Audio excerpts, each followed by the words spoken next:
Los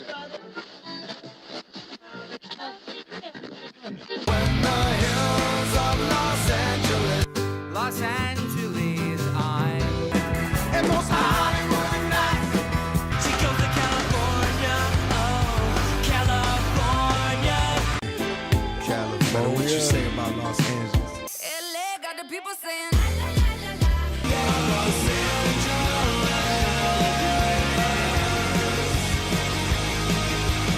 You're listening to Corner of the Galaxy on cornerofthegalaxy.com.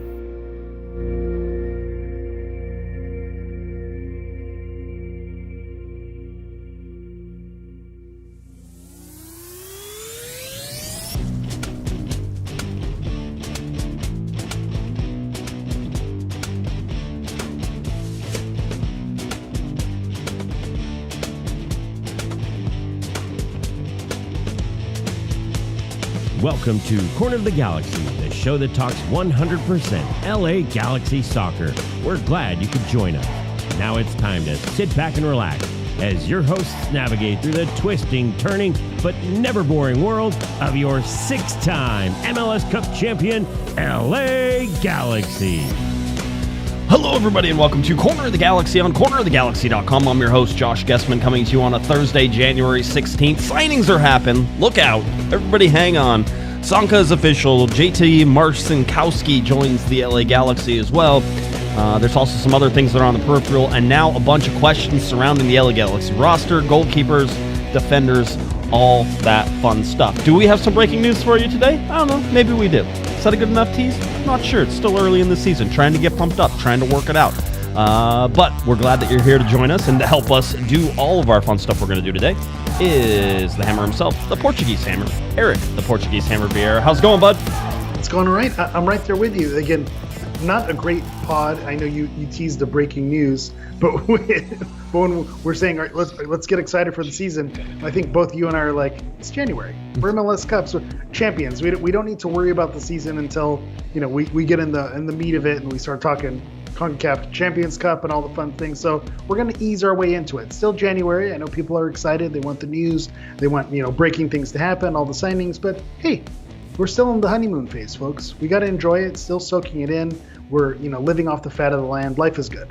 I was going to say the LA Galaxy, while a lot of teams have already reported, the LA Galaxy are not one of those teams. The LA Galaxy will report this Saturday. That is for all their fitness testing and then all of the physicals and stuff that they normally do, that type of thing.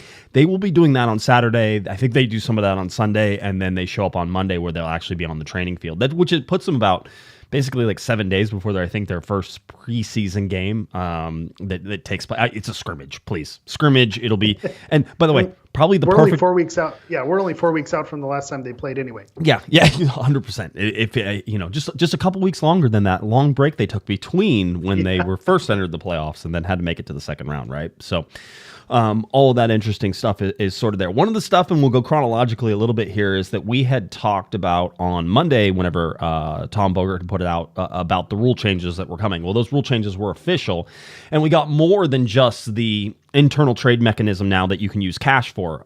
Yes, the cash counts against the salary cap, so whenever you buy somebody, that all goes against the cap, and however that looks. But the movement then is focused more, Eric, on the designated players in the U22s, where the cash doesn't affect the salary cap hit.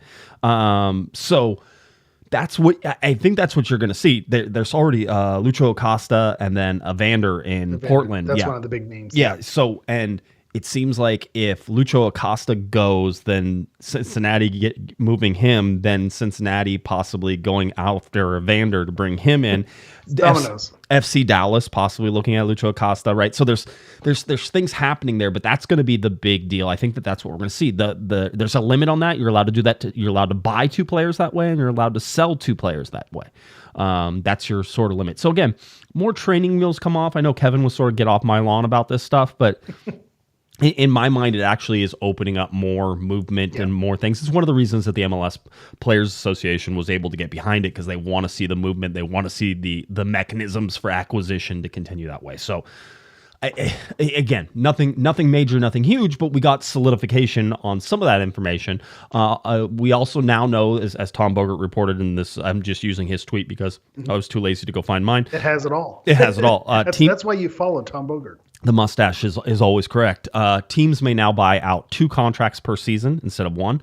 So that means the bad contracts now you can go ahead and write those off. So always, man, the Galaxy could have used that a while ago, right? Where was that when we had Doug and Chicharito on the same team the same year where that was not exactly going well? It was always sideways. Well, and Giovanni Dos Santos getting bought out. I mean, there was some bad times in there, man. General allocation money has no expiration date now. We know the transfer windows, January 31st to April 23rd is your first one. Now, I see people getting confused by that, so we'll talk about it. First transfer window, January 31st to April 23rd. Second transfer window is July 24th to August 21st, all right?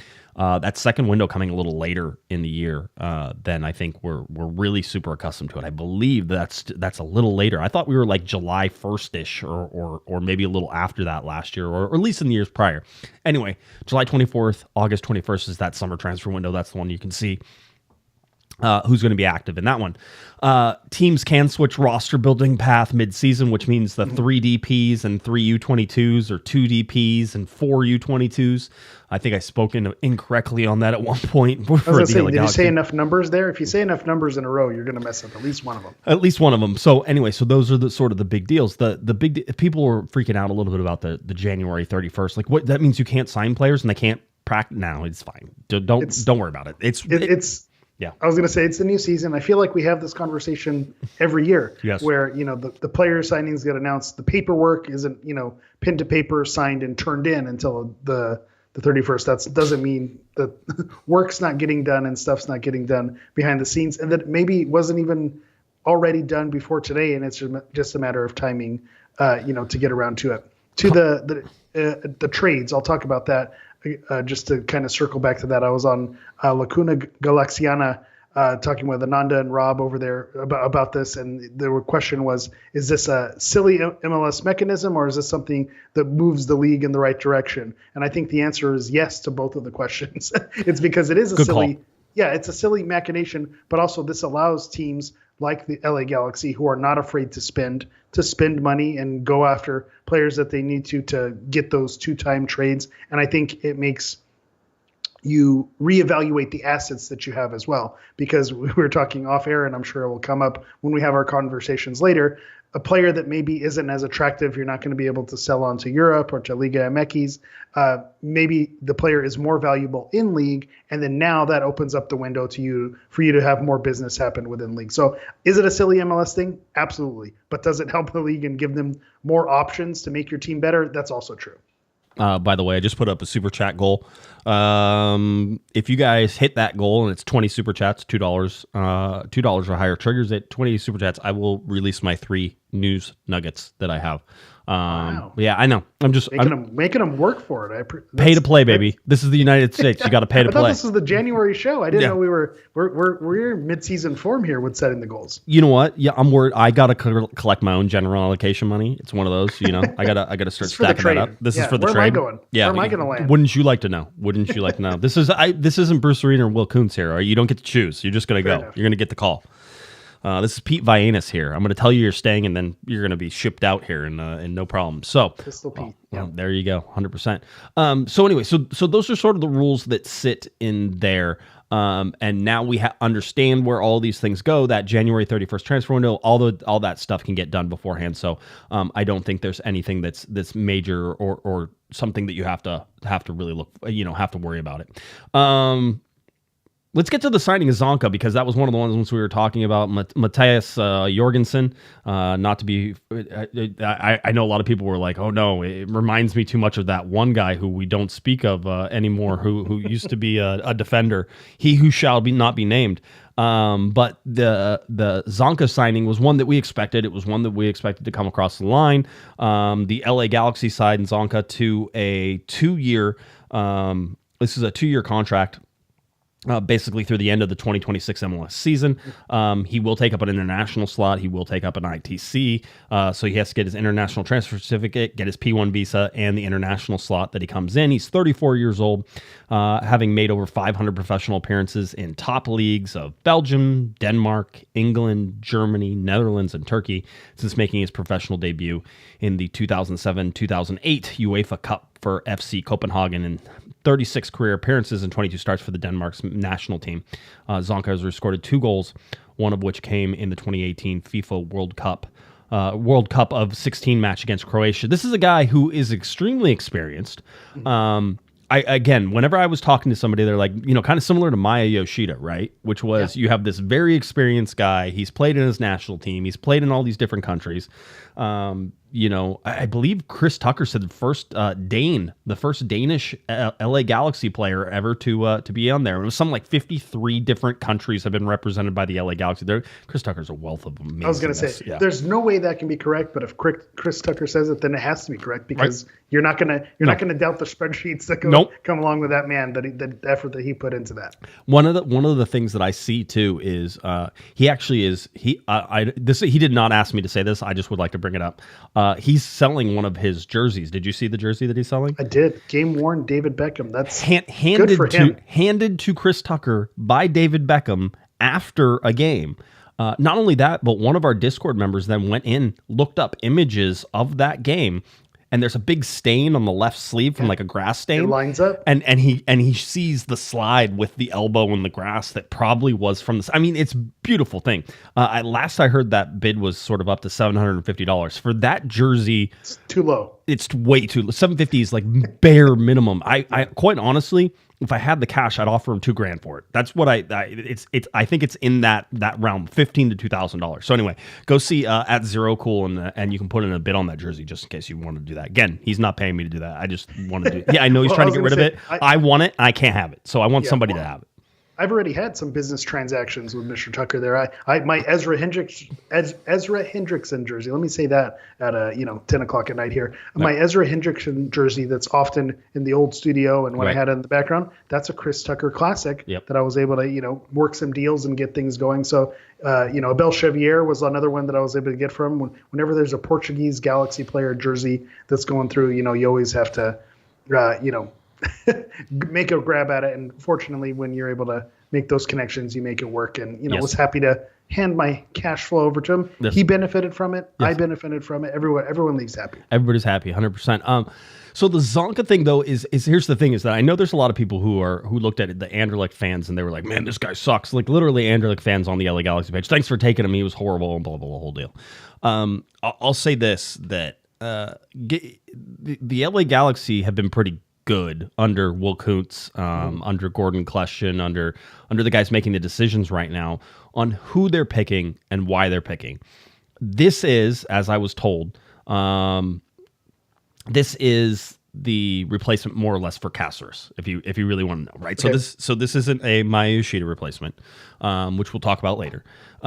This isn't a Maya Yoshida, this is a Cáceres, right? So when you're looking at the roster and how everything flows, you're looking at CB3, CB4, right, in terms of depth, right? We call it CB1 and 2 start, and then CB3 and 4 are your backups for those guys, right? Is that how that works? That's how. Unless you run a 3 CB line. Unless you go 3, and then he's CB3. Zanka, welcome to the team, buddy. 100%. I mean, but the LA Galaxy will have, I think, the challenge and the benefit of doing that. I don't think Greg Vanny is even tries to shy away from that. He will bring in 3 if he thinks there's a position or a place to close the game 100%. Yep. And so you can see that. So Zanka's going to get some good times. Looks like a big body. Looks like a guy who's a bruiser. If you watch the highlights that they showed whenever they signed him, I expect he scores 25 goals this year. I'm just saying, if you watched all of his highlights, it was all him scoring goals and none of him playing defense, which is always a pet peeve of mine. But I was gonna say you said it first. You beat me to the punch. It's my favorite thing whenever they sign a defender. What do? Goal highlights. You think they're signing a striker when you get so it goes to show that defender highlights are few and far between, hard to come by. I like your comp that it's the Cáceres replacement, but it does have Maya Yoshida vibes with the experience that comes with it. Again, shout out to the people who are saying, hey, we're paying Jørgensen some more. So again, that made some people nervous when you put it that way. Jorgen Shelvik. Oh no, go ahead. Sorry, people just got PTSD. There was some non-flashbacks. The beginning of that name is enough to make people nervous, and then obviously with the Anderlecht fans saying, go ahead and take them. The one thing that makes you nervous about that is we have said that about Galaxy players who move elsewhere, and we're happy that other teams take them off our hands. But I will say, if you compare it, we're throwing Shelvik right under the bus. But with these players who we've gotten from Europe and different teams, you look at who they played for, and it's not as impressive of a list that you have with Mathias Jørgensen or Zanka. Are we just going to call him Zanka? Zanka. Yeah, so, his Zanka. Who are we kidding here? Yeah. So when you look at the list of who he's played for, played in World Cups, has that experience, you can look at that two ways also. Mr. Two Sides of his mouth is going to say it. You could say, why hasn't he stayed in a location for a long time and become a stalwart of a team? You can make that argument, but at the same time, when you look at the number of countries that he's played for, the national team background, I very much get my Yoshida vibes. I think that's a great comp. Yeah, and that was how it was explained to me, right? And so it makes sense, and I can sort of put him in that shell, right? You can sort of see, okay, that makes sense to me. I can understand it. Again, not a CB1 or 2. More than likely a CB3, a guy who could play in a 3-man back line if you had a Miro Garces in there, whoever the CB1 is. Garces is probably CB2, could be considered CB1 if you want to, but they're going to alternate. The only thing I think we're missing there on the back line is one, confirmation on Maya Yoshida and whether or not he goes, because if he goes, then the LA Galaxy have to get a CB1 and CB2 in there, but also the replacement for Jalen Neal. Eric Zavaleta, I don't know about yet. That's one that's sort of up there. Again, sort of a CB5 more than like a CB3 or 4, but again, you could sort of toss that back and forth. I do expect, and there was at one point, a rumor about a younger defender coming in. Now we have to wait and see how that plays out, but maybe this is something that happens inside the league for the Galaxy as well. Maybe this is their chance to go out and use that trade mechanism to go in and bring in a younger CB that comes in and fills that. So, yeah. And speaking of our yearly rants about defenders scoring goals and, not to get too excited in January, it's also our yearly reminder that Eric Zavaleta, again, with the amount of salary that he takes up for what he's able to provide and what the actual minutes he's going to get, not a terrible signing, especially when you want consistency and familiarity with the team. I know what he makes the chat do. I know how he makes X feel. I love how he makes everybody angry. Actually, I enjoy it now. Yes, there is a place for Eric Zavaleta on this team. So I'm telling you now, prepare yourselves for that, because if you don't see a lot of other names and other rumors, that's likely going to be someone who renegotiates, and it's not going to be at a super crazy price that's going to put the Galaxy in a bad situation. With Songa coming in too, you sort of look at what he can bring. I think, again, we talked about a physical presence that I think is there. I also think a set piece presence. Just again, watching the 27-30 goals that we saw him score in his highlights. Maybe the guy had like 2 goals last year. I don't know where they found all of them, but they did.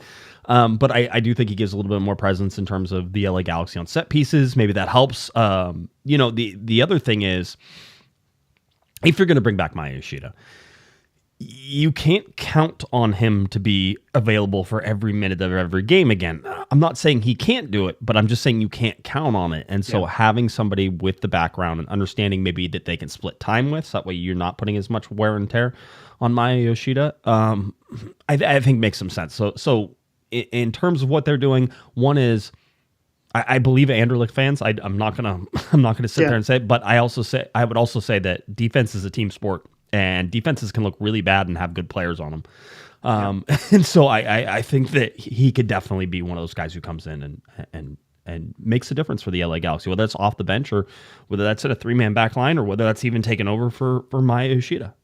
Yeah, and even with the Maya Yoshida comp, I know we keep hammering that home, but if you get another Maya Yoshida, Yoshida was not without fault throughout the season. He was someone who had his moments, but at the end of the day, he was a solid presence back there that provided the consistency. And I think that's all you want. And when you see someone at his age, and this also makes me laugh when you see 34 years old, I think you and I are getting to an age where you say, man, this guy's over the hill, 34 years old. We're getting an aging center back. And then you see born 1990 and you go, ooh, that's the old guy. That's who we're worrying about. But that experience, I think you need guys like that. And the Cáceres comparison is also great. World Cup experience, right. Someone who's played tons of places, knows exactly what to do. I think especially in MLS where defending is not going to be at a world-class level, taking someone who has more knowledge of the game and is going to work smarter, not harder, that's the type of player that you want. Now you need the balance. I've been saying it until blue in the face that you need the yin and the yang. You need the Maya Yoshida, who's the calm presence with all the experience, and you need an Amiro Garces who's going to go out there with his pants on fire, and that's what makes your perfect pairing. So I think Yoshida and Zanka on the field at the same time, probably not a great recipe, but if they can find the right permutations to plug in there, I think it'll work out just fine. Yeah, it's again. Now I need an over under. Does he take his shirt off more or less than Cáceres? Does he take over for chiseled bod as much as Cáceres? I mean, these are the really important questions. I'm gonna have to plead the fifth. I haven't done my digging. Like I said, I'm not chronically online like I've been in the past, so I can't tell you about Zanka's Instagram game. So I think just based on Martin Cáceres' vibes, you have to go under on amount of shirt being off, because that guy, he lived to have his shirt off and to be walking around in a towel, and I think that's tough to beat for even someone who really enjoys taking their clothes off. Like yourself? Is that what you're going to say? I was speaking from experience. Okay. Just wanted to make sure how that worked. Let's get to some super chats. Gilberto in their $5 soup desk. Coots landed in Saudi Arabia yet? Of course, because I heard everybody's there. Neymar, Nene out there, just making everybody all feverish. Chicago Fire apparently. I heard Tom Boger talk today. Initial talks, very preliminary. Like there's like, maybe we can pay you $20 million a year plus, marketing and some other stuff. And he's like, well, I'm making $105 million a year right now. So yeah. Remember when SKC almost landed Ronaldo? So almost. Again, those were preliminary talks as well. Almost. That was one. Misanthrope, $5 super chat. Always look forward to Mondays and Thursdays, 8 p.m. Excited for the new season and always keep up with the good work. COG. Thank you for that. Appreciate it. Misanthrope. And Gilberto as well. Scott is in here. Here you go. Love the LA Galaxy family. Scott, we appreciate you. And Scott followed it up with another one. I want to thank everyone for the love and support. Scott, we always love having you in the chat room. Always love having you here. Scott. Always hope you're doing well. Hope you're feeling well. Ben, by the way, $20 super chat. Thank you for that, Ben. Big time. LA Galaxy fam here in Houston, Texas. Who fills the gap for Ricky Puig? I mean, I was talking with somebody today, and we were sort of kicking around ideas on just how the LA Galaxy are going to have dead roster space. They're going to have a designated player that's dead for half the season. Mm-hmm. You're not going to be able to sign anybody to replace that. You're not going to be putting Ricky Puig on the season-ending injury list because you expect him to be back in August. Yeah. You're not going to be doing any of that. But that means you're going to be playing with two designated players. How many times have we talked about designated players? Their availability is key. We've looked at the availability of the LA Galaxy designated players and how that correlates to success. And now you're going to again, we're back in a Chicharito situation, right? I was going to say your chart this year is going to be terrible. Last year, we were so proud of those charts. Look at these DP minutes. It's the highest percentage it's had since we've been keeping track of that. And then I think this year, we're going to go right back down to the Dos Santos Chicharito-esque, missing minutes from designated players. Going back to something you said about Maya Yoshida, about not necessarily being able to count on him every game of the season. He was the Iron Man last season. He really played just about in every moment when you needed him.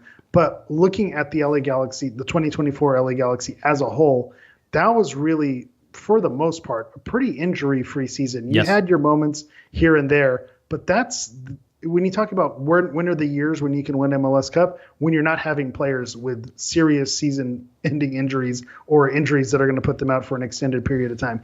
Joveljic had his moments, his spells where he was gone. We had other players in and out, but for the most part, we didn't have anything serious, and that's the key to success. I don't think you can count on that every single year from year to year that it's going to be a guarantee. So even with our other two designated players, and I'm going to knock on wood big time here, right. With Joseph Paintsel and Gabriel Peck, there's no guarantee that they can't run into an injury or something can happen. So you're already playing with one hand behind your back. So you need to be very careful how you handle the minutes for those players as well, because then you can end up in a really nasty situation. Yeah, I think you're going to see Marco Royce. I think you're going to see Diego Fagundes. I think you're going to see Mark Delgado.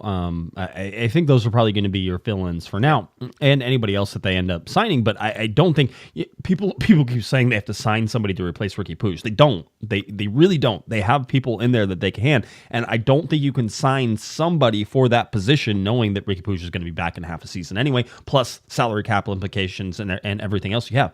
Regardless, Ricky Puig is taking up salary cap. We all know this. And so you're going to be at a disadvantage to a lot of teams that are going to have 3 designated players or that type of thing. So again, just keep it in mind. Is it a huge disadvantage for the LA Galaxy? It's a pretty significant one. They're going to have to be scrappy in this first half of the season. And then when Ricky comes back, how do they adjust to playing back with Ricky whenever he comes back? There's lots of things that are sort of up in the air. It's already a way more complex season than what it would be last year, right? Yeah, 100%. And I think another wrinkle within this, we saw, Vanny maybe tip his hand to how this season might end up. For the MLS Cup final, we knew Ricky was going to play in it, and a lot of us assumed that Fagundes was going to be the one who just slotted right in there. And we saw Marco Royce was the one who took up that spot. I think how do you replace Ricky? It's with Marco Royce and Diego Fagundes together. It's a 2-for-1 swap. You basically can't guarantee that Royce is going to be your 90-minute every 34 game plus starter. So you're going to spot fill Fagundes in there, or you're going to bring Fagundes on as your sub to make it work. The silver lining within this is we saw it with Brugman going out at the beginning of the season last season, where Cerrillo was put in that position, earned his stripes, and then became the starter over the course of the season.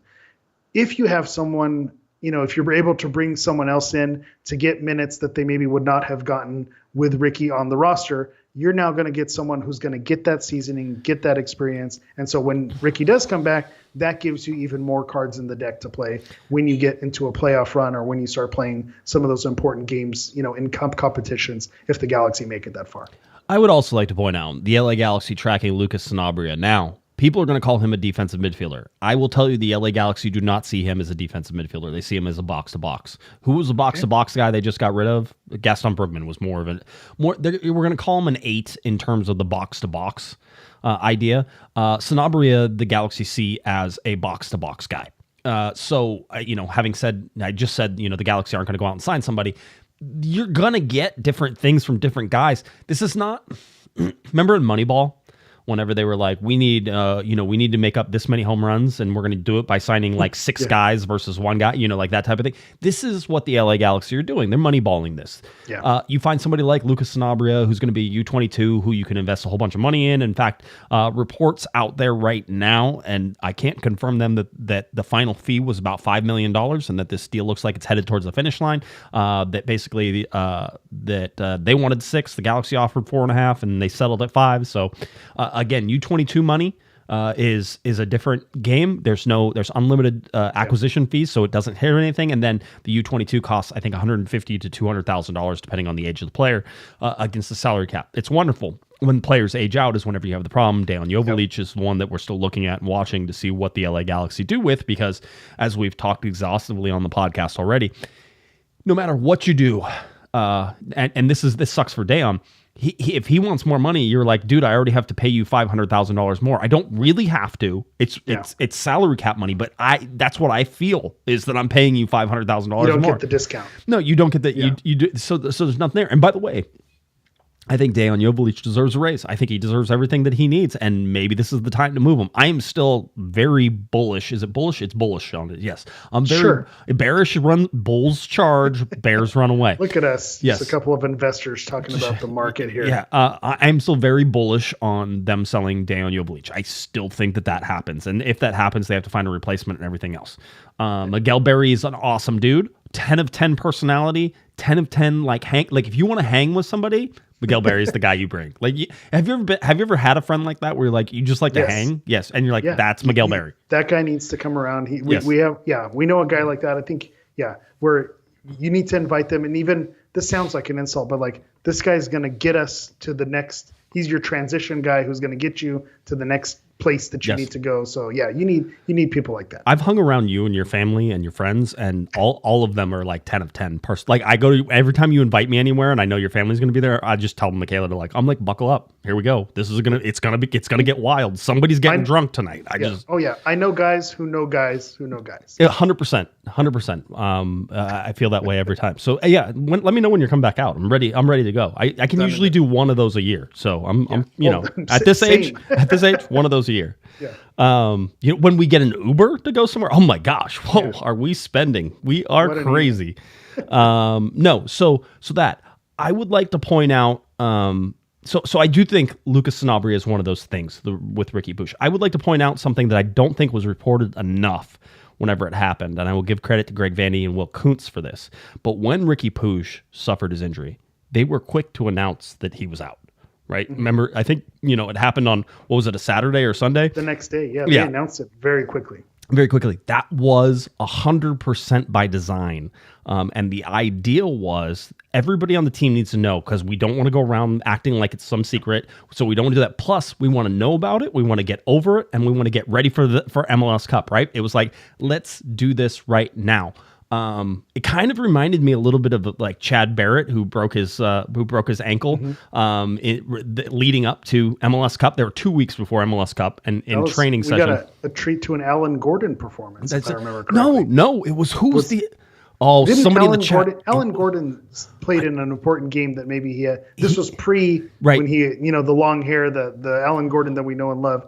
This is pre-spotlight Alan Gordon. Was it Adam? What is it? Adam Christensen? Wasn't it like Adam Christensen? Didn't he start? Adam Christensen or Chrisman? Adam Chrisman. That's what it is. Yeah. Mm-hmm. He started in an MLS Cup. He started in place of Chad Barrett and won an MLS Cup, by the way. What a guy. But no, so that was one of the things. They wanted it to happen. They wanted everybody to know. They wanted everybody to get over it. And what happened with that support was everybody, LA Galaxy fans included, were like heartbroken that Ricky Puig wasn't going to be there. And that quickly turned from heartbroken to got to win it for Ricky. Right? Got to win it for Ricky. And that allowed that momentum to turn over and then for it to be a thing. I don't know what was said, and I'm sure we'll see some of the stuff, especially whenever MLS comes out with their documentary that they're coming out with. And I think it will get behind the scenes, and I think it'll have a good look at the LA Galaxy, especially because they won MLS Cup in this. But like you have to grab these things. We've said it so many times. You have to grab these things and understand that when you were on the precipice of something like this, you have to grab it, squeeze it, and feel it, and you have to get it done. Because if you don't capture something in your window, look at the window that passed. Look at the window that's passing right now. Ricky Puig isn't available for half the year. The LA Galaxy have to retool. They're doing different things. I'm not saying they're not going to be a good team, but you have to admit the window was nicer whenever Ricky Puig was playing and everybody was sort of doing. And you had Dejan Jovalic on this U22 contract, and you were able to fit all this stuff together in that singular moment. That's when everything was good. Now you have to rebuild it. This feels like you put a Lego together and then you drop it and you have to like put the Legos back together. And the most disheartening thing in the world is having to go through the directions to try to find the stupid piece that you can't figure out where it goes. And all this, and that's where it feels like I don't know how you do it if you're an executive. I don't know. And I've been trying to talk to some of the people surrounding the team right now just to understand long nights. I am talking about like some of them are still at the office right now. They haven't left. It's 8:30 on a Thursday night, and I got messages from somebody about an hour ago that they were just leaving at 7:30. It's not like they get in late, boys and girls. That's not what happens. They're working long days, and it just feels like somebody dropped the Legos, and now they have to put them all back together. And they figured out that one of the Legos snapped in half, and you're gonna have to glue it, and it's not gonna be ready for half the year. I don't. Yeah. It feels like a lot. That feels like experience. I was just having this as well with putting together some Christmas presents where we couldn't find one of the pieces, so we're ready to call Lego and say, okay, send the replacement piece. And then we realized bag number one, there were two bag number ones, so you just needed to look in the other bag. So again, you had your GAM and your TAM. You need to figure out the right bucket that it's going to jump into. What were we talking? I feel like we were going somewhere. I want to go back to the Jovalic. I think that's where I was going to go to. Okay. With the window that you have. Yep. And I think you and I are in the minority where if Jovalic were to go, we would be okay with it. We think it might be time. And I think we were talking with Sophie or someone where they're like, that's insane with the season that he had. But understanding we had the window, he scored the game-winning goal in MLS Cup. we've made it. We're here. We did it. We did it, Joe.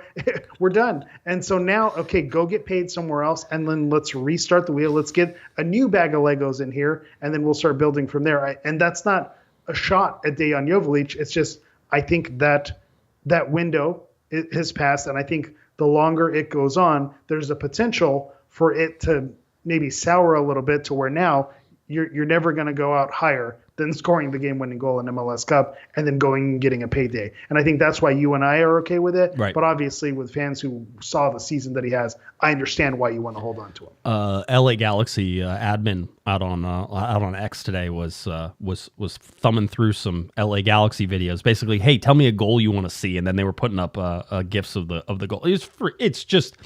It's immaculate. Yeah. You can just live that season in so many different ways. So it's certainly an interesting one to put there. Now, Adam, $5 super chat. Hey, did you guys go over the new goalkeeper from San Jose, Marcinkowski, yet? Guess what? That's next. The LA Galaxy officially announced a signing, and perhaps a shock signing for a lot of people, and not because of who it is, just because of the location. I will say this before we go. The LA Galaxy signed 27-year-old JT Marcinkowski, former Earthquakes, homegrown, was injured all of 2024, went out in 2023, broke and snapped every L you can in your legs, like the ACL, the Qs, the ACL, the PCL, like everything that you have in there. So JT Marcinkowski is a very good goalkeeper and can be whenever he is whenever he's healthy. He was not healthy, and so this is the third LA Galaxy goalkeeper that they have signed, that they had signed. Last year, the LA Galaxy had, guess what, three goalkeepers. That's what it was. That third one was, of course, Brady Scott, who did not resign. I don't imagine that he's coming back to the LA Galaxy, although at one point I think there might have been some talks in there that possibly they would. This, of course, sent off a fervor among fans that Novak Mitrovic, who is currently goalkeeper 2, is going to be gone. Right. And certainly, I listen, before I get all high and mighty up on my horse about this, I understand where you're coming from. Can I speak yes, to that please. perspective? I think you obviously may come with a little different perspective on it, but I understand 100% the thought process, because that was one of the things that entered my mind as well. Interesting pickup. A keeper who's maybe coming off injuries is going to be your number 2 goalkeeper. I don't know that you're replacing John McCarthy as your number 1. So if he's coming in as your number 2 or 3, or there's going to be a battle for that 2 or 3 spot, you look at what transpired last season with Mitrovic having a good Leagues Cup, having a good showing there, and then asking out and then getting in trouble for asking for his, starting time or his way out the door. So I think it's not unreasonable to put pieces together that at any moment Mitrovic could be looking to be on his way out. So let's bring in this fail-safe plan to bring it in. Maybe that's not the case, and you can enlighten us on why that might not be, but I understand where that thought process comes from. But when you think about Brady Scott not re-signing, right, having someone who's going to need to play at Ventura County and someone who's coming off injury and maybe needs to rehab some of that, this seems like it fits that role more than the backup role. I'm very interested in the cash, right? The salary. The salary is really the important part of this. JT Marcinkowski was a free agent, so he was picked up that way. So there's no transfer fee, nothing like that. Galaxy pick him up, able to sign him. Last year he was making $400,000. That math don't math if he's going to be, goalkeeper 3. Right. That's not third string goalie Ventura County salary. No, it's not. And therefore I would assume, and of course we can always make idiots out of ourselves whenever we do this, that the LA Galaxy used to doing that. Yeah, 100%. That the LA Galaxy are not paying him $400,000. But while I can see that going down to $200,000 in terms of half, and the total years on this is 2-year contract, signed through 2026, club option on 2027. Could be significant money raises in that second and possibly third year to get him back up to sort of where he was. But this year, at least from what I'm seeing, could be a rehab assignment, could be a guy who's just trying to work himself back. And if he works himself back, the LA Galaxy then would hold a fairly competent, at least backup in the worst case scenario, goalkeeper. You mentioned it, John McCarthy, very much the consensus number 1. Novak Mitrovic not very happy in terms of what happened and transpired last year and wanted more playing time, and I think he'll get a chance for that again. Excuse me while I sort of think how I want to get to this too.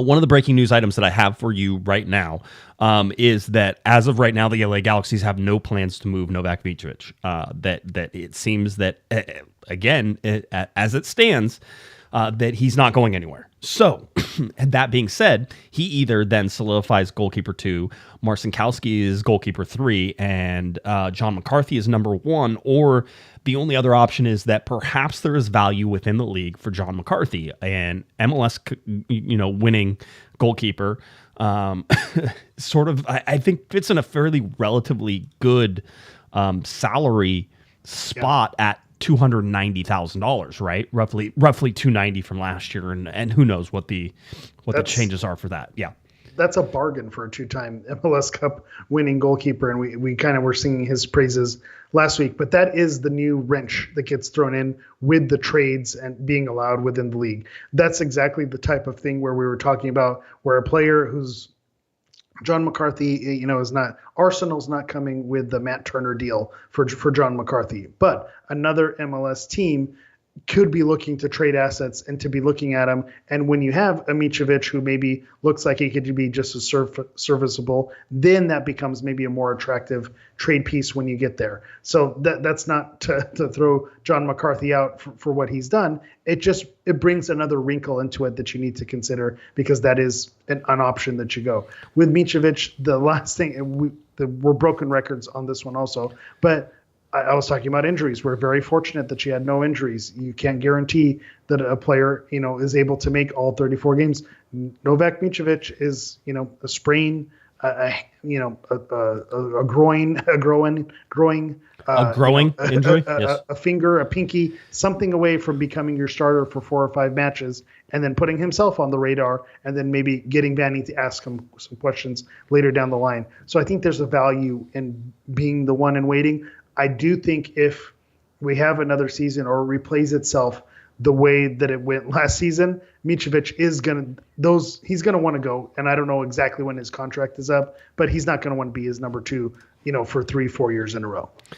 I can see that. Mitrovic contract up at the end of 2026. So still another year left on the contract, which, by the way, means summertime could be a good time to move him if you wanted to, but at least for the start of this. Now, we speculated that John McCarthy could be on the move. I don't actually anticipate that. I actually think these are your 3 goalkeepers for this year. And I think Marcinkowski is just coming on a discount to rehab for a year, and then will be in a position to either be an asset for the LA Galaxy that they can trade, or can move up into the number 2, especially eventually. And this has nothing to do with it, because I love me some John McCarthy. 100%. You're not going to hear bad words come out. The man is just a class human being. Just top notch. The made man on this pod. Yeah. Top notch dude, 100%. Are there always improvements that you could have? Absolutely.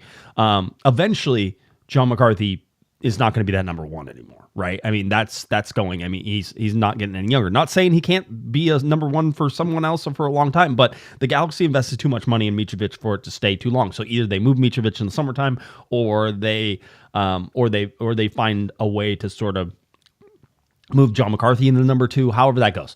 The Galaxy are fairly well set in goalkeeper for all this. And I think the takeaway from this should be, this is depth, this is good. There's nothing bad with this. I know there's people who are going to be like, I can't believe the Galaxy did that. And we don't know how much money they're paying Marcinkowski. So I can't tell you whether, if they're paying $400,000 and be like, what the heck is he going to be as goalkeeper 3? If they're paying $200,000, I'm sort of like, I can see it. It's a longer play where rehab, you get him back, and now he's worth $400,000. You can trade him. You can do something. Also, don't know what those other terms on the years. I mean, this is the whole problem that we have. We so often try to, and I think the league is doing a little better job at this, and sometimes my contacts can do a better job of giving context to some of these things. But the bottom line is that we try to evaluate these things. Fans, press, everybody try to evaluate these things, and we're doing it with one hand tied behind our back because we have no idea what the terms are. And it's like, but that would make so much more sense. I could be more fair to somebody if I knew what everything was, and say, yes, this is good, yes, this is bad. So that's what it is. But the breaking news that you have there is that the LA Galaxy do not expect Mitrovic to go anywhere. Certainly not in this first half. And the discussion didn't get detailed, so maybe in the summer. But right now, I think these are your 3 goalkeepers, and that's where you're gonna. To put a button on that, what a good problem to have, to where you have 3 potentially starting level MLS goalkeepers. So again, Marcinkowski has been a starting goalkeeper in MLS. Mitrovic has shown that he can be right there, and McCarthy, we've already seen what he can do. So what a good problem to have, to where you're having these arguments, and then it's such a good argument that it's making us think, well, someone must be going, because there's no way they're going to hold on to 3 keepers like this. So again, if this is the case where they're holding on to the 3, then I think the Galaxy are at least set in one position for the upcoming season. JT Marcinkowski is from Alamo, California. Your big guess, Eric. Anywhere where you think that Alamo, California is? Can you give me a general understanding of where Alamo, California is? I wish I could tell you, using my context clues, that he was a San Jose homegrown player. I'm going to guess somewhere in the Bay Area. You can go anywhere from San Francisco to Fresno. Yeah.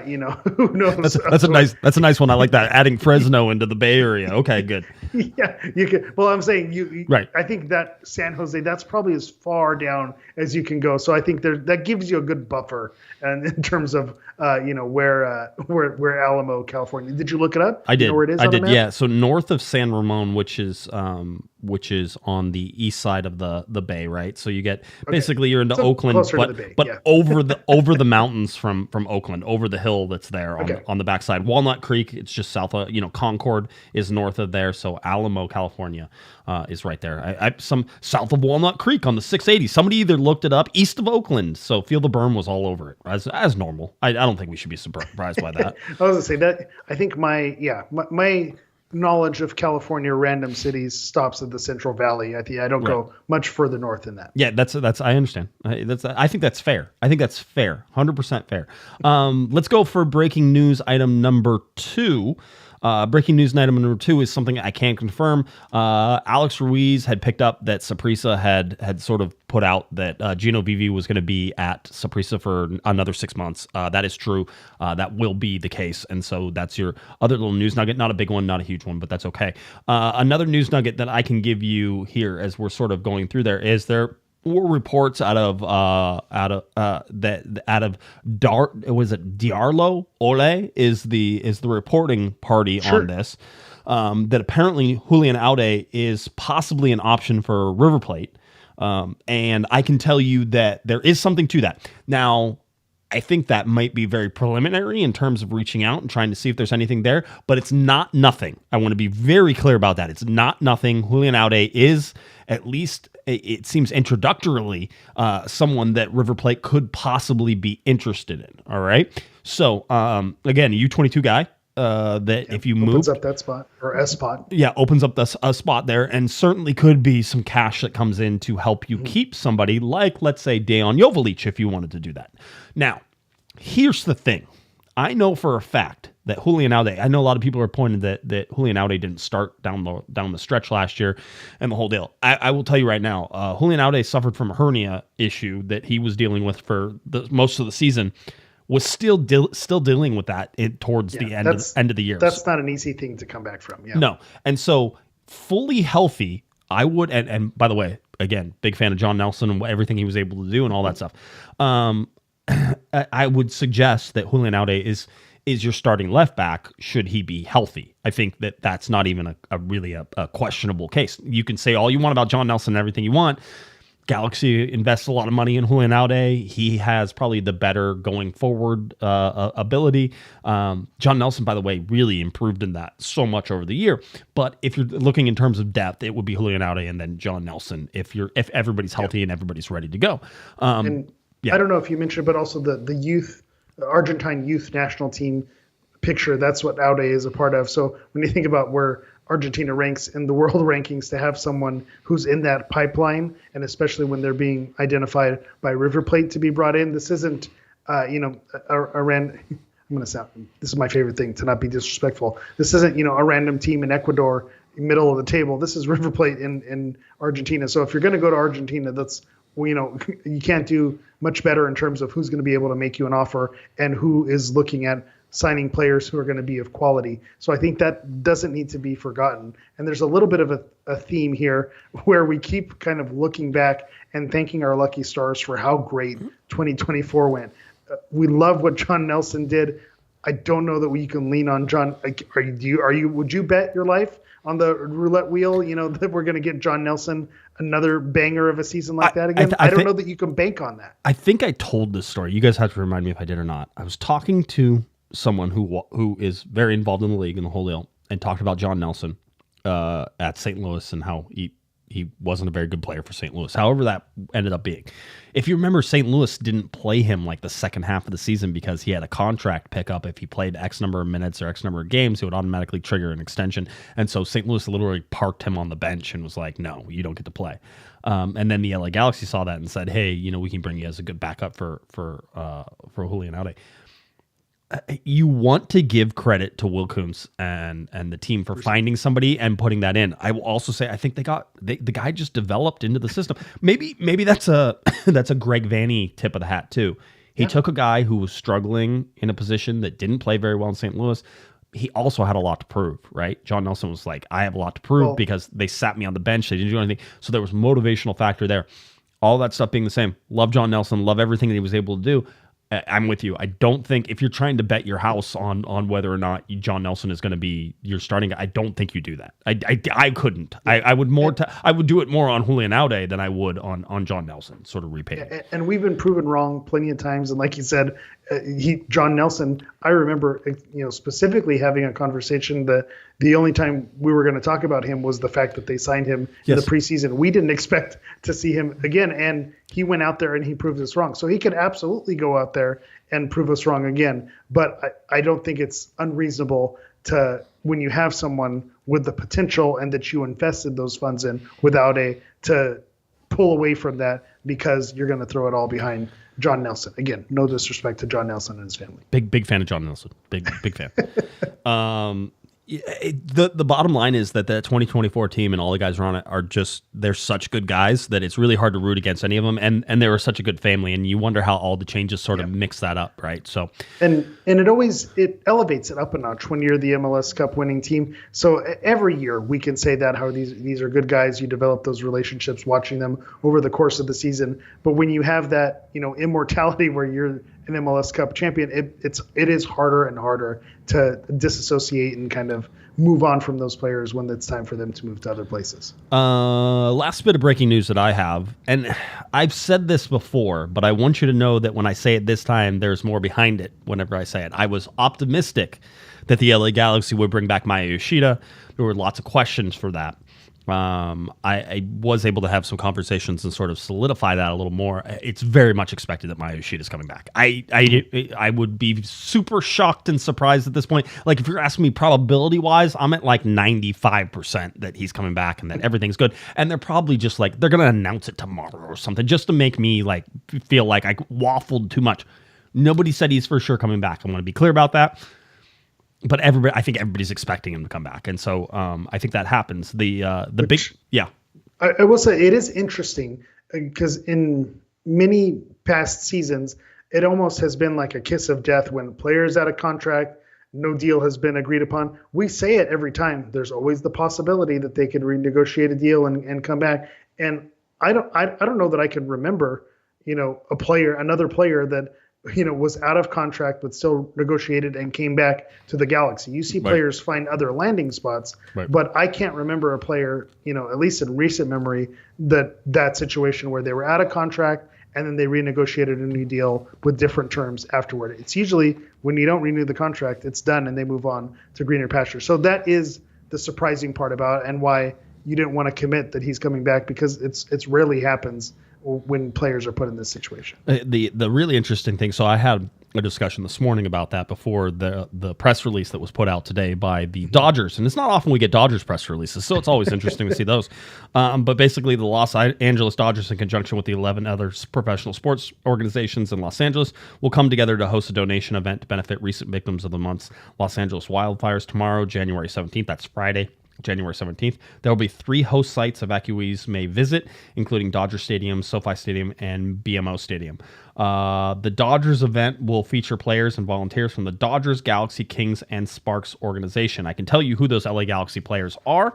Those LA Galaxy players are Miguel Berry, Mauricio Cuevas, Diego Fagundes, and Maya Yoshida. That's that's again, it's a sign that obviously, and listen, when I have these conversations, I didn't know about this press conference or press release that was coming out, but again, all signs are pointing. You shake the magic 8 ball, all signs point to yes, right? That's where we're at this point. So I fully, in that 95 percentile expectation, expect that my Yoshida will be back. So that's the other bit of news I have there.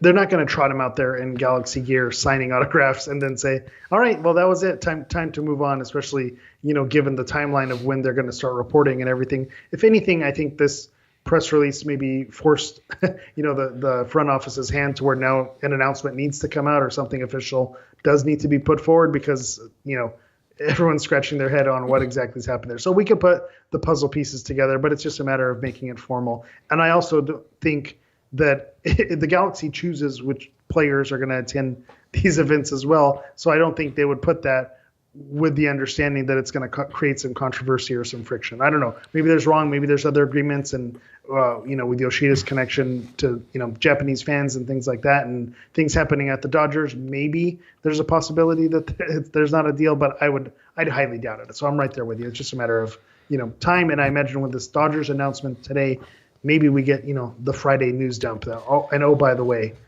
my Yoshida returning for 2025. Yeah, and I will expect that contract has a haircut on it, that it's lower than what it was last year and all those things. So, again, just have to watch that and see if that eventually comes about, but I do expect that is the case. If that's the case, the only defender you're really sort of looking at still needing to replace is going to be Jalen Neal and what you do with there. Bringing a younger center back, that type of thing. That could be a replacement there. Somebody you're going to have to develop, those types of things. Eric Zavaleta, sort of CB5. That's a question as well. Do you need a CB5 if you have the rotational? So, again, the Galaxy could sort of shift some things around there a little bit. But the defense looking like it's shaping up with Maya Yoshida, with Zanka, which with Amaro Garces in there. I think that you're pretty well on your way. You get somebody like Eric Zavaleta who comes in and backs that up. I think with all the competitions you have and everything going on, I think you're pretty well set.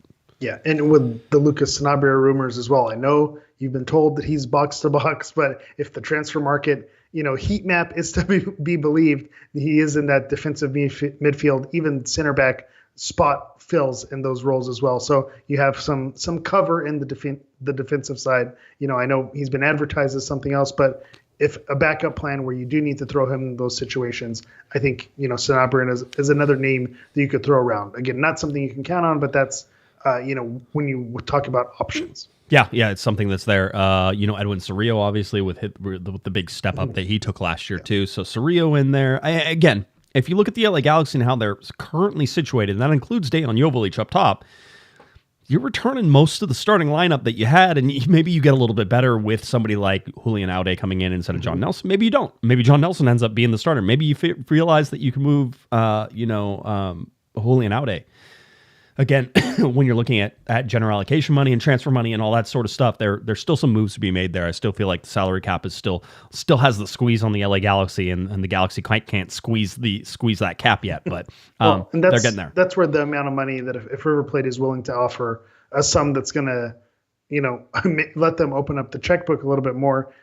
Do you want to get rid of them? Probably not. But if it's going to allow you the flexibility to, bring some different options in, and if we've talked about ghost teams and scouting the front office that now we're feeling so much better what they're doing. I would fully entrust in them to have someone lined up next in line, and why they're staying late to figure out how would this work if we do get the Godfather offer where, okay, we can't turn this down. We do have to send them. You figure anything over $3 million is a bonus, but I think the Galaxy paid somewhere around $4 million at the time for Julian Aude, so they're probably looking to get their money back plus. So if it's in that 5-6, you can turn 3 of that into general allocation money. Imagine going and taking that jam, and you can then look at somebody like Dejan Jovalic and saying, oh, you're going to cost us $500. Here's general allocation money to pay that back down, and basically you cost the same against the cap again. Yeah. So always the possibility of that happening. The roster as it stands, and I'm sure you guys have sort of seen this a little bit, but Paintsel, Peck, Puig, Royce. I always want to say Royce, Fagundes, Delgado, Jovalic, Yamane, Cerrillo, Aude, Nelson, McCarthy, Garces, Berry, Mitrovic, Cuevas, Lepley, Bibu, excuse me, Harbor Miller on there, Isaiah Parente, Gino Vivi off on loan right now. Again, as we confirmed earlier, Ruben Ramos Jr., Sean Davis, which was in the trade for Gaston Brugman. Almost forgot about Sean Davis. That's right, midfielder. So he's right there. He's also in that mix. And then you have Zanka in there and JT Marcinkowski. So Galaxy currently at 25. We know that at least one or two of those probably will not be on this roster. So you're looking at probably about 23 is probably a good guess right now of where the LA Galaxy sit in terms of their roster construction and building. Add Maya Yoshida to that. That gets you to 24, right? So you can start to sort of, fill in the spots and see where everything is going.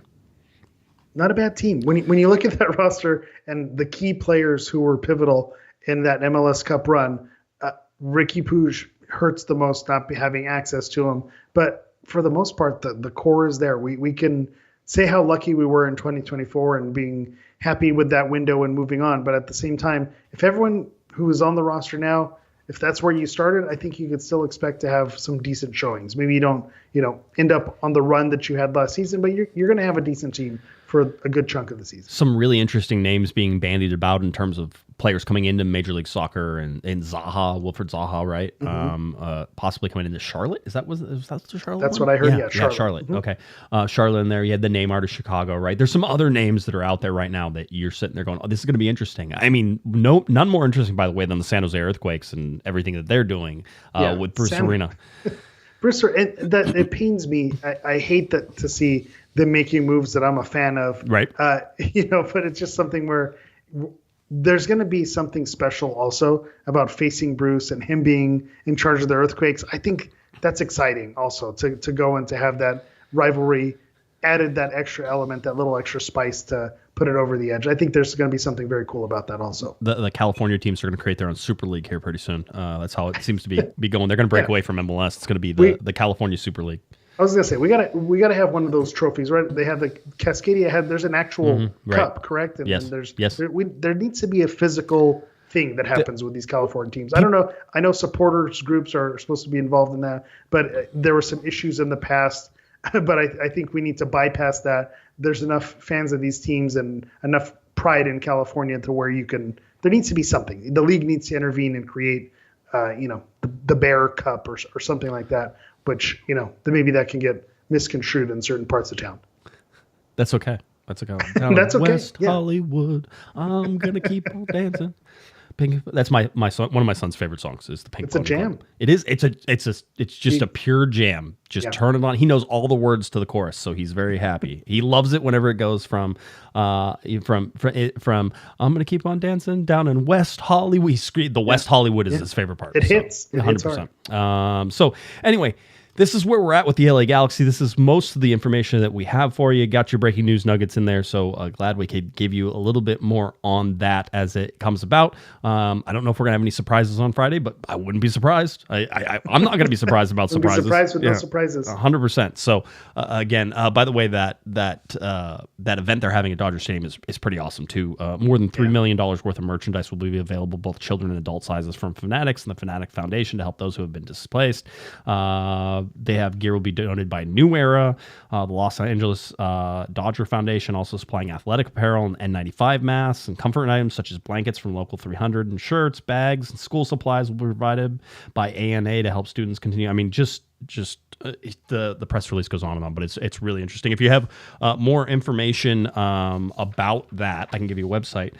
It's dodgers.com/relief. Very easy. Dodgers.com/relief. You can find that. And so any of those displaced by the fires, head on over. Dodger Stadium is one of them that you can go to, SoFi Stadium and BMO Stadium. So head on over, and if you go to Dodger Stadium, you might see some LA Galaxy guys. And ask Maya Yoshida if he's coming back while you're there. Just shoot me a text. Get some exclusive. I know you got other things to worry about, but it's great to see those teams coming together and providing those things, because there's no fixing that. So the only thing is you could provide some entertainment and enjoyment and short-term relief to try to get at least a little bit of semblance back to normal. And so if you can make it special with those athletes being there, I think that's probably what some of these families need right now. Just 100%. A little pick-me-up with those heroes that they follow. 100%. So glad that the Dodgers are doing that. Glad that the Galaxy are involved in all of that. Stadium renovations continue, all that fun stuff. Last thing, did you see the tracks? Did you see the Mark Delgado "I'm Looking Fly" It's looking good. It's looking good. It looks retro. It looks like an older. It's a throwback. I know Adidas is toying with some of the older templates, but I dig it. I'm in. I don't like the white patches. Can I just I know you need something to break up. Like, see, that I'm fine with. You have the white stripes on the And shoulders, my white right? sleeves, as I that- wear my white patches here. Yeah, the whole deal. By the way, the shirt that you're wearing, I almost wore. I was like, I had it on, and then I realized I was fat, so I took it off. That didn't stop me, my friend. Okay, good. That's good. At least I'm wearing pants this time, so that's something we got there. But no, this template coming out, it's fine. It's great. By the way, am I crazy to think, like, when did the Galaxy always tweet out, "Hey, look at this awesome track set that we have"? Like, that wasn't a thing, right? But it is something that people have asked for. 100%. I know when they see players getting on the plane, it's like, hey, we haven't seen that in stores. They don't wear that on the field. So it is something people ask for, the travel gear or what LA store, carries this. And so I think that it is cool that they're pumping that out. But you're right. The Anthem jacket is usually something I'm wearing. My, outdated Anthem jacket only has 5 measly stars here. Just 5. So, Wow. So we're going to have to, so the Anthem jacket, I know year to year is something that's always a big talking point, but this kind of travel wear, it is a new thing that's unlocked, but I think it's cool too, because fans are always looking for, if you see something that a player is wearing, and even if it's super obscure, fans are going to be all over it and they're going to want to replicate it. So I think it is cool that they're offering it, and they're offering it now, not after the players have worn it. So again, and shout out to Mark Delgado, looking good, looking fly, looking fresh. The shoes are good, making it all come together. So shout out to Mark Delgado. I think, by the way, Pottermus says, Josh, any pictures of the stadium updates? No, and I've seen a couple of them floating around. I'm actually going to try and possibly go to the stadium next week. Possibly. There's there's a possibility of having sort of a preseason start kickoff press conference type thing. And so maybe I'll get to go to that. If I do, I will try to see if I can get into the stadium and get some pictures, because I know everybody wants to see those. Plus, hey, LA Galaxy, just send those pictures out. Everybody likes in progress stuff. Just shoot them out, and it's always good. If you've been following any Tom Braun on Instagram, by the way, that dude likes to put up some stories every once in a while with some updates like that. So 100%. Tom Braun, what a guy. It's so solid. Was on our How show lucky are we, huh? on Monday night, and just really happy that we were able to connect with him and get him on the show. And he's just wants to. He's actively he wants to be actively involved in the LA Galaxy community. You guys in the chat room, in the Discord, outside, on X. Tom Braun wants to know what you're thinking, and he wants to understand what's going on and how he can do things better, or how they can do, if they're doing the right thing. 100%, you have somebody who wants to be involved. Really easy when you win an MLS Cup. Really easy, right? Like, hey, you want to go down and shake hands and kiss babies? Really easy when you win an MLS Cup. Start losing some games, right? Lose some games, and then see how that goes. But really nice to have him on, as always. We always joke around with him about that. It's like, yep, you like us now. Just wait until you lose some games, which is always cool. So, but I think some of that credit needs to be given where credit is due, because you're right. There's an inevitability. You're not going to, go undefeated every season and win every single year. So obviously things are good now, but there's something to being tapped into the community, to where if, losing streaks happen or skids happen along the way, or there's, some stains that occur, when you're tapped in, you know how to respond to it. So even when things are sideways, you get a lot more grace when you're tapped in, and you can say, I understand where you're coming from. We hear what the rumblings that are going around. That is not something that we have seen happen with a lot of front offices and having the value in that. And this is not to sounds like a bad thing.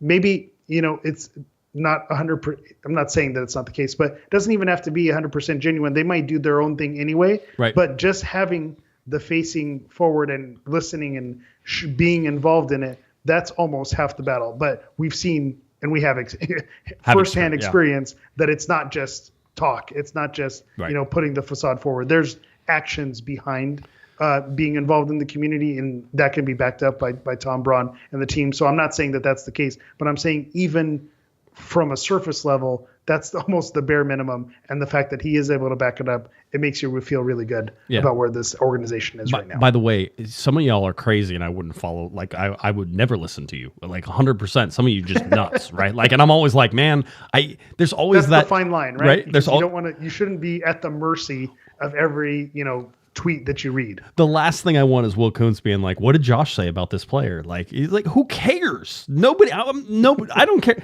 Listen, love the chat room, love you guys. Nobody should be taking anything that we say like overly serious. Like this is for fun, for entertainment, for everything else. We have a good time. By the way, we're fairly accurate. I mean, we work real hard at being fairly accurate, but at the same time, This is a hobby podcast, right? Yeah. I mean, let's really get down to it. I work really hard at it because I enjoy it. That is top line there. I mean, if somebody wants to pay me $150 million like the Kelsey brothers, I will be way more dedicated. I promise. I was gonna say I just need a tenth of that, just to make it work. So we're good. We can be bought. I'll say that. Yeah, 100%. We're not. Let's not kid ourselves. 100%. So, all right, that's where we sit with the LA Galaxy again, reporting to the stadium and reporting to the club on Saturday. Physicals, all that fun stuff. They should be out on the training field on Monday. So, your LA Galaxy preseason is here. You have arrived. You have made it through the long, dark, deep winter.